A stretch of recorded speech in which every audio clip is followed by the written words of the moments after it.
రక్షాబంధన్ సందర్భంగా సదాశివపేట లోపలికోట హనుమాన్ మందిర ఆలయ కమిటీ ఆధ్వర్యంలో యజ్ఞోపవీత కార్యక్రమం నిర్వహించారు. ఈ సందర్భంగా ఆలయ కమిటీ అధ్యక్షులు నాగారం శ్రీనివాస్ మాట్లాడుతూ ప్రతి సంవత్సరంలాగే ఈ సంవత్సరం కూడా లోపలికోట కులబాంధవులు యజ్ఞోపవీత కార్యక్రమంలో పాల్గొని పూజలు నిర్వహించి అనంతరం జంజీరాలు మార్చుకోవడం జరిగిందని అన్నారు.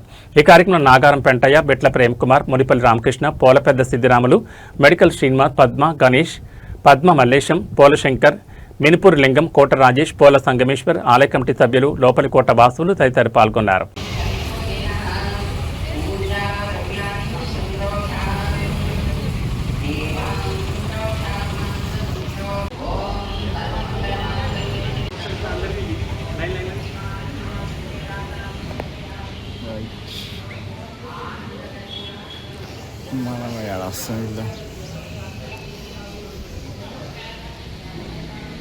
Right.